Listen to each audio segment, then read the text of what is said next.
এই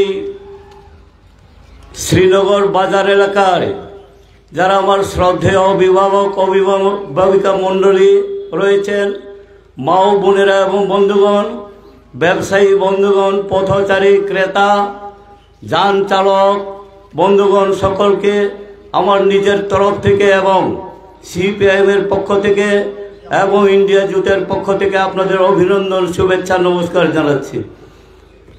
আমরা এইবার যে নির্বাচন হতে যাচ্ছে, এই নির্বাচন খুবই গুরুত্বপূর্ণ। আমরা কেন্দ্রের সরকারকে পরিবর্তন করতে চাই, কেননা এই ভারতবর্ষের বর্তমান যে সরকার, বিজেপি নেতৃত্বাধীন এনডিএ সরকার, এই সরকার স্বৈরাচারী সরকার, তার কথা রাখে না এবং ভারতবর্ষের পবিত্র সংবিধানকে তারা মানছে না, গণতন্ত্রকে হত্যা করছে, ভারতবর্ষের ধর্ম নিরপেক্ষতাকে তারা মানছে না। দ্রব্যমূল্য বৃদ্ধি থেকে শুরু করে ছাত্রছাত্রী ভাই বোনদের জন্য যেই ব্যবস্থা করবেন, তাদের সুযোগ দেবেন, পড়াশোনায় কোথাও কোনো পয়সা লাগবে না, মা বাবা ফ্রিতে পড়াবেন বলেছিলেন। যুবক যুবতী বন্ধুদের চাকরির ব্যবস্থা করবেন বলেছিলেন। কৃষক শ্রমিকদের জন্য অনেক সুযোগ সুবিধা এনে দেবেন এবং ব্যবসায়ী বন্ধুদের জন্য সেই ব্যবস্থা করবেন বলেছিলেন। মা বোনদের ইজ্জত রক্ষা করবার জন্য তারা বলেছিল, কিন্তু আমরা তো দেখি তার উল্টো কাজ করেছে।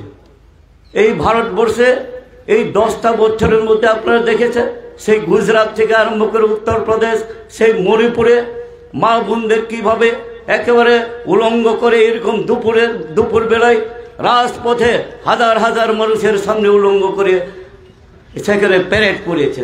এটাকে সভ্য জগতের মানুষের কারবার।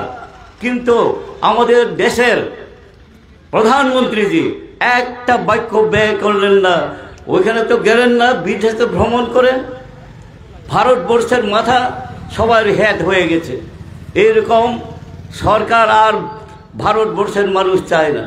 তার জন্য মানুষের আকাঙ্ক্ষা হচ্ছে, 10 বছর হয়েছে আমরা দেখেছি, প্রত্যেকটা কাজে তাদের কাজ হচ্ছে কর্পোরেট সেবা করা, গরিব মানুষদের উপর অর্থনৈতিক চাপ, গরিব মানুষের উপর নানানভাবে হেনস্থা।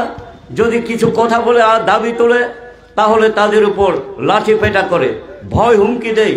এটা কোন ধরনের সরকার, কোন ধরনের দল? এর জন্য আমি যারা বিজেপি বন্ধুরা আছেন, এখানেও নিশ্চয়ই থাকবেন, কিছুক্ষণ পরে ওনারাও সভা করবেন। বন্ধুদেরকে আমি অনুরোধ করব, আমাদের ভারতবর্ষ হচ্ছে নানা ভাষা নানা মতের মধ্যে দিয়ে ঐক্য, শান্তি, সম্প্রীতি। এখানে নানা ধরনের ধর্মাবলম্বী লোক আছে। আমরা শান্তিতে বসবাস করতে চাই, আমরা উন্নয়ন চাই, আমরা আমাদের যে সংস্কৃতি ভারতবর্ষের, এই সংস্কৃতিকে আমরা রক্ষা করতে চাই। বন্ধুগণ, এরকম জায়গায় আপনাদের কাছে আমি এখানে পরিচিত হওয়ার জন্য প্রত্যেকের সঙ্গে আলাদা আলাদা করে সাক্ষাৎ করবার তো সুযোগ আমার নেই, কিন্তু আপনাদের কাছে আবেদন জানাতে এসেছি। আপনারা কাস্তে হাতের তারকা চিহ্নে আমাকে ভোট দিয়ে বিপুল ভোটের ব্যবধানে আমাকে পার্লামেন্টে পাঠাবেন।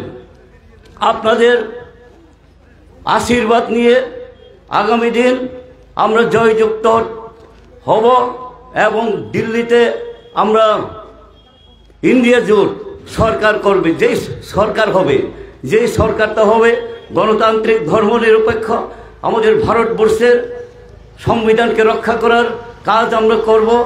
দ্রব্যমূল্য বৃদ্ধি রোধ করব। তাই আপনারা আশীর্বাদ করুন।